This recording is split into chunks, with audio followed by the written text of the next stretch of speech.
Hello, welcome back to the channel. Today we're talking about another Spark 143 model unboxing, and it's the 1991 Mazda 787B.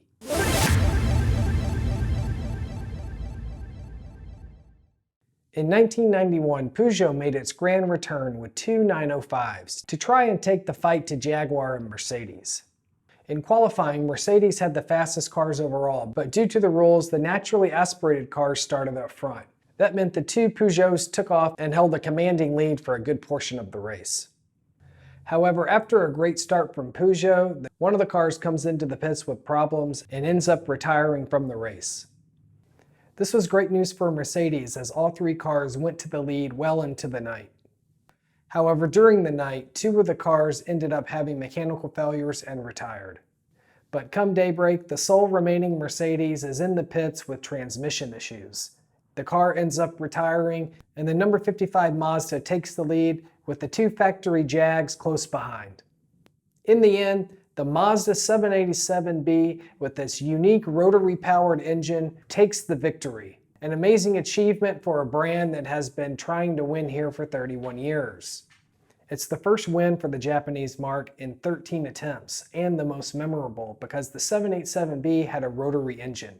The first and only win for that engine because next year the engine was banned. Because of this unique win, on the 20th anniversary, the 787B returned to the track to do celebration laps before the 2011 race. This car sounds so good that I think we all need to hear just how amazing it sounds. Let's take a listen of the 787B blasting down the Mulsanne straights.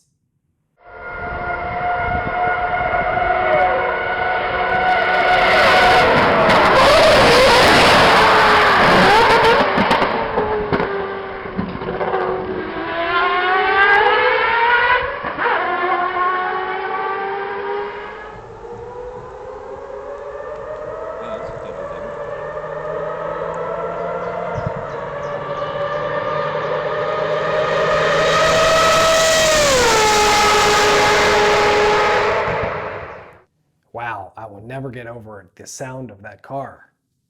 I wish I could hear it live. But here is the 787B in the 143 scale, and what's really great about this is that it's a Japanese release. A lot of the cars you see online will be in a Spark box, but this is kind of rare because I had no idea that they did a Japanese release. All white box, Japanese flag on the back, Japanese flag, and with it being a Japanese release, it's a limited number.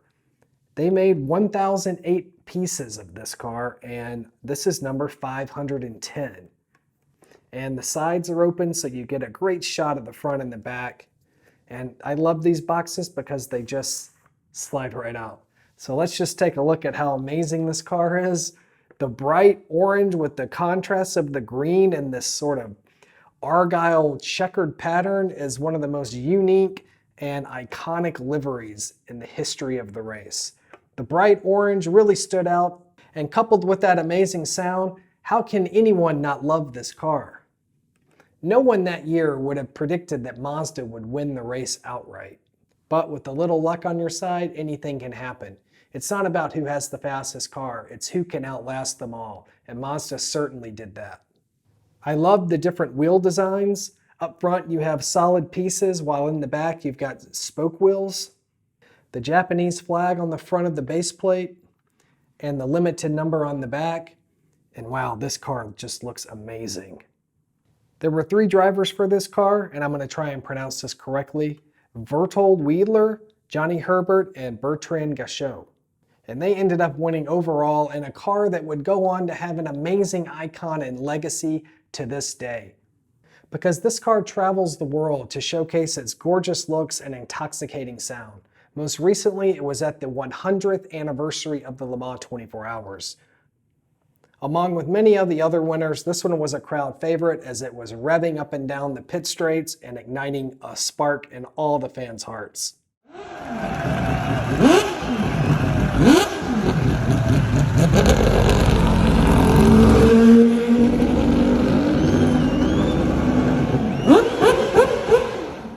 So here it is, the amazing 787B from Mazda that took the one and only victory for a rotary engine in 1991. I'm going to be doing more Spark model unboxing soon, and I'll be uploading a video every Friday. Check back often and give me a like and a follow. Thanks for watching, and I'll see you in the next one.